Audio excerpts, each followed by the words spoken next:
Welcome to Gospel Tangents, the best source for Mormon history, science, and theology. I'm Rick Bennett. In our next conversation with Dr. Amanda Hendrix-Komoto, we're going to talk about faith crisis, the United Methodist Schism, and we're also going to go back to Polynesian racism in the islands.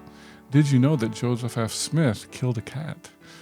We'll talk about this in our next conversation, but you don't want to miss it. Check it out. A few years ago, I was invited by Farina King to go to a conference on Lamanite identity, in which it was mainly indigenous people talking about their experiences.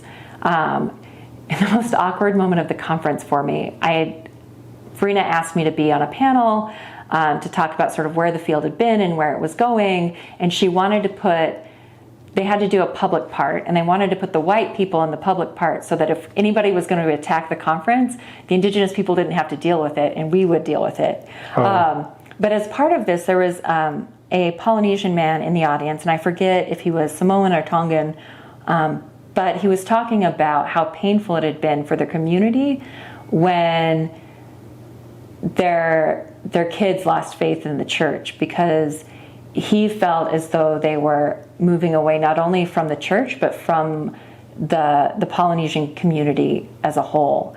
And he asked me, and this is why I felt uncomfortable, he said, one, how would you keep them in? And two, if they're going to leave, how would you tell them it's okay to still come back to the community?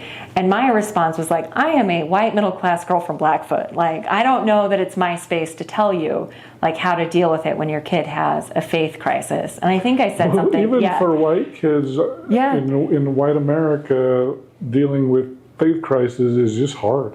Yeah. I will say I have many friends who went through faith crises. They're all fine. They all come out fine on the other side, whether they end up out of the church or in. And so my response was kind of like, they're going to be okay. But I didn't know what to tell them. And that's what I said. Like, I don't think it's my place to tell you how to be, or how to tell your kids to be, right? Like Mormon and Polynesian. Like, that seems a bit out of my pay grade. Well, and not just that. You know, I interviewed Ryan Cragen back in December, and really Christianity in general in all nations is losing influence. Yeah. And I don't think anybody has the answer to that question. No, although it doesn't have to be a bad thing. In some ways, it can, if it means that you're able to stand by what you believe, sometimes not, like, being small and actually enacting the kingdom of God is better than being big and not being able to do that and having to make compromises. So I don't think Christians should be afraid of decreasing influence, and in some ways it allows Christians to think about what they want to say and be and do. It almost makes me want to dive into Christian nationalism, which I hate. Oh, yeah. I'm a United Methodist. We have those people, but formerly United Methodist. That's right. Although we are still, I believe, the United Methodists, and now the other group is something else. The less United Methodists. That's right. For those who aren't familiar, what are we talking about with the Methodists? So before COVID, so there's a long-standing tension within the United Methodist Church between those churches who want to be affirming and to be what we call a reconciling congregation, which means that they fully accept LGBTQ plus members. And as members of the clergy and getting married and everything. Yeah, right? So for example, just retired is the first lesbian bishop for the United Methodist Church, and she was over Colorado, Montana, and the Mountain West region. And so my bishop was a queer woman, and obviously was very much in support of having a reconciling congregation and being LGBTQIA plus affirming. But there were other people within the United Methodist Church who did not agree with that. And there had been long-standing arguments, and they had been planning to have the vote before COVID, but COVID happened, and a vote to split, or a vote to split, and our book of discipline at the time, I believe, I would have to check, required that we have an in-person vote for this. And so it was immediately put on hold. They did change that. So now in times of emergencies, we can be more adaptive. But this past year, they officially decided to go their separate ways. And you could either stay within the United Methodist Church, which is going to be reconciling and affirming, or they now have a separate Methodist group that is going to have the more conservative churches. Well, and I'm trying to remember, I don't know my Methodist history that well. Yeah. Weren't there two groups that merged, which is why they got the name United, because they united together? There was the United Brethren and then the Methodist people. I should know this. I didn't grow up United Methodist. I am United Methodist because my husband was United Methodist. Okay. He's Japanese American and grew up in a Japanese Methodist church. So for him, much like other people, to be Japanese is to be Methodist. Oh. And so he was the one who grew up United Methodist, but they only joined within like the mid to late 20th century, I think. And when we were in Ann Arbor, if you were having like a church potluck, there would still be like United Brethren plates. And so it hasn't, the like China is still intact. So it hasn't been that long, because if it had been centuries, it all would have been broken at some potluck or another. So I think it's actually, I would have to check, but I think it's 3 churches that came together. But there's the 2 big ones were the United Brethren and then the Methodists. Okay. Yeah. So they united together and then splitting apart. They didn't split apart, but different groups within. Yeah. Yeah. So that's still very much a kind of a work in progress on what's going on with this. Yeah. I mean, mainly the biggest change is local congregations don't own their own churches. It's owned by the United Methodists as a whole, and so legally. Sounds like Salt Lake. As an Idahoan, I heard many things about Salt Lake growing up. But legally, individual churches have always been able to leave, but they would have to buy their church building. And what the agreement basically is that there would be like an amnesty period in which you could leave and you would just take your stuff with you. Take the church with you. Yeah, like take the money, take the church. Like there was the United Methodist Church basically said like, we're not going to lay claim to these buildings if you decide to go. And that was really But you had to vote as a congregation, basically? So no, I don't think so, because I never voted. Like no one asked me what I thought, which was fine. I agree that we should go with the reconciling churches. But I will say, often when church votes happen, I end up somehow like teaching Sunday school. And so it's possible they voted while I was attending to teaching Sunday school. Oh. And usually those meetings in which people vote are about church finances, which I find dreadfully boring. So it's possible I just missed that meeting. So I think where they voted though, each church gets to send delegates to the United Methodist Conference. And my guess is that they voted at conference and the delegates were the ones who cast the vote for us. Okay. Yeah. And so your group in Montana decided to stay united. Yeah. Okay. Yeah. Very interesting. It's interesting to see, in the LDS Church we're so interfocused, but it's kind of interesting to see the broader Protestant movement. So. Yeah, I mean, people always ask, like, how's it going? Like, how's the breakup going? And the answer is, like, I don't feel it on a congregational level. Because I think most of the congregational debates happened years ago. And so on a congregation level, it feels the same. But I'm sure for those people who are bishops or district superintendents or who work at like Methodist colleges, they're feeling it much more than we are at the sort of individual church level. Do you have a sense, I wonder if it's geographic, do you think the split is geographic at all? So I haven't read to check that this is true, but what I've heard is that the northern churches were much more likely to be affirming, and then the southern churches were more conservative. Okay, that makes sense. Yeah, and so Idaho, Montana are all going with the more reconciling congregations, even though both of those are very red states. Any idea about Utah? I don't know. I would have to check. They're actually in, are they in my conference? I don't know. I would have to check. I don't know where Utah's going. I assume they're going with the reconciling churches, though. Oh, interesting. Yeah.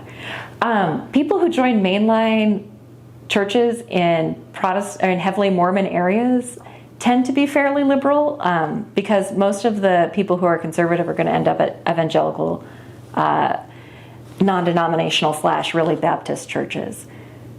Oh, really? Yeah. Okay. That's my general sense of sort of how things work. But mainline churches tend to be fairly liberal in the North. Okay. Well, very good. All right. So Iosepa, let's jump back into the Polynesian story. Tell us why Iosepa was founded and that story. Yeah. So in the late 19th century, a lot of Polynesians want access to the temple. And the reason why genealogy... Non-community of Christ. Yeah. So non-community of Christ, Latter-day Saints. I haven't studied the community of Christ, I should say. Mm-hmm. I really like them. Me too. They're part of the World Council of Churches, so I think in communion with them, technically. Okay. Yeah. Well, they have open communion. So do we. All are welcome in this place, is the song that we sing. Well, they sing that in the community of Christ, too. I've heard that. Yeah. I won't sing for you. I thought about it, but then I chickened out.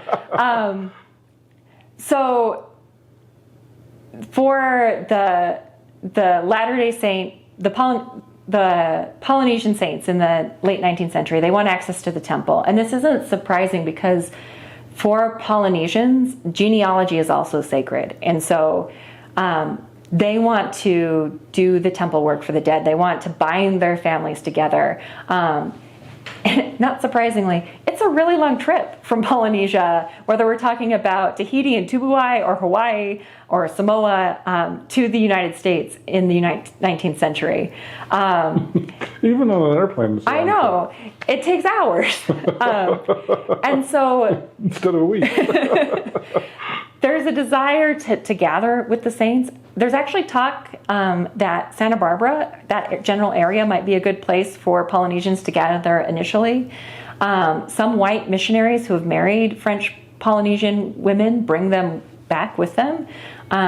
There's a lot of racism that those women experience. Discussions about like them not wearing shoes and being dirty, and at least one of them ends up going back to French Polynesia without her husband because of the racism. But there's a desire to gather with the saints and then to participate in this temple work.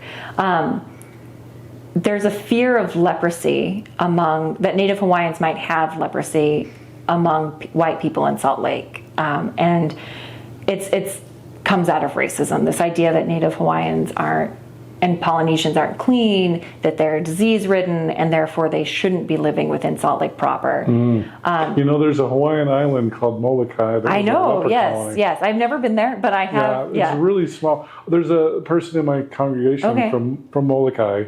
Oh, and leprosy's long gone. Yes. But according to him, they might have 2 stoplights on the whole island. I'm not sure. Interesting. So it's a very small and very... because it was a leper colony. Right. They don't like outsiders. Well, and my husband actually has family in Honolulu, so when we go to Hawaii, we go visit his family. We don't go to the other islands very much. Well, I've always wanted to go to Molokai. Yeah. Just because I've always wanted to go even before I met this guy. But it was interesting to hear his, because I asked him, and this is also in your book, about how sometimes Hawaiians have harsh feelings towards the church. And even towards America. Yeah. I mean, we colonized them, so we should recognize that that's maybe a bit justified. Yeah. There is a Hawaiian nationalist movement that wants to restore Hawaiian sovereignty and have the United States recognize that. The Queen of Hawaii was overthrown illegally, and then the United States eventually voted to annex Hawaii. So perhaps justified feelings. But so in Salt Lake, there's fears about Native Hawaiian contagion, and Joseph F. Smith, who had been a missionary in the Hawaiian Islands, aka the Sandwich Islands at the time, right? Yes. He helps them set up a community of their own, which is Iosepa. And so it's a place for Native Hawaiians to be able to be close to the temple, to be gathering. Although it's still pretty far from Salt Lake. Closer than the Hawaiian Islands. That's you true. don't have to cross an ocean to get there. And some of them even, I mean, I've read correspondence between a Native Hawaiian woman and the then president of BYU talking about whether or not she's going to attend school there. And so the idea is that they'll be able to access Mormon society, Mormon culture, and the important part, the temple. The community doesn't last very long, and the reason that it ends is in the early 20th century, they build a temple in the Hawaiian Islands. And the people in Iosepa are called back to help build that temple. So Iosepa essentially becomes a ghost town now. Yes, yeah. And I think technically is a ghost town. And so what But they still have signs on I-15. they do, and if you visit, there's statues. They've done. I haven't visited. That's Okay, I haven't actually either, but I've seen many pictures and maps and talked with many people who have visited. Are you going to Whitmer in the fall? I'm thinking about it. We might have to do a road trip Okay. to Iosepa, and I just found out that Butch Cassidy's home in Circleville is like an attraction. I was like, I did not know that. And then, of course, the Circleville Massacre. Right. And I want to hit Mountain Meadows, and I'm probably planning too much. I want to go back to Short Creek, too. So Yes, I'm yes. probably planning too much. And the but- Mormon Fort in Las Vegas. Exactly. So it's indeed a ghost town. But they do have some foundations left. I think the cemetery still stands. Oh. There's a statue. Before COVID, and I don't know after COVID, they would hold annual reunions for Polynesians in the Salt Lake Valley to go and celebrate their heritage and the fact that their history in the valley stretches back over 100 years. And so even though it's a ghost town, it's still a very important place for Polynesians in the valley. And then there's still stuff that you can go and visit. Very cool. And so Iosepa is basically the name Joseph in Yes. Polynesian language, is Yes, that right? that is what I've been told. Okay. Yeah. Well, very good. All right. Do you want to hear a story about him killing a cat in Hawaii? Joseph F. Smith killed a cat? In Hawaii, I know. Oh, wow. I don't know this story. I'll also bring in Ina Colbrith, his cousin, Oh, yes. because she loves cats. He not so much. Was she a childless cat lady?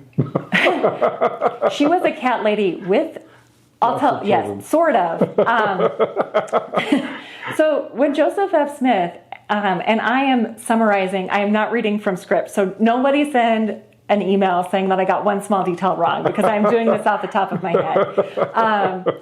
So when Joseph F. Smith goes to Hawaii, he is known later as loving Hawaiians. He takes a bit to get there. When he first goes, he's really disturbed. And this is a common trope in Mark Twain's writings. And Wasn't he only 14 years old at the time, too? He was pretty young, wasn't he? Or am I getting him mixed up with somebody else? So here's the thing. I have ADD, and that means that facts don't stick in my head. And so dates, ages, not my strong point. Okay. But he was quite young. And yeah, I don't remember his exact, 14 seems a little young, but I cannot say. Okay. I will never win trivia ever in my life. I have to look these things up, which is good because historians get themselves in trouble when they assume they remember. But so he is a young man, perhaps 14, perhaps 17, who knows?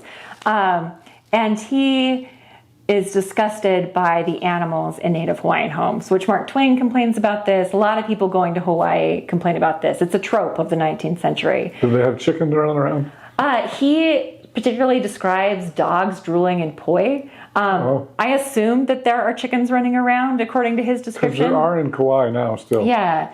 He's also disgusted by like the pigs of Hawaii. And he spends a lot of time in his journal just complaining about like the uncleanliness of Native Hawaiians and the fact that he has to eat the food. And so he gets more and more annoyed the longer he's there. Like you've dealt with teenagers, right? Like many teenagers.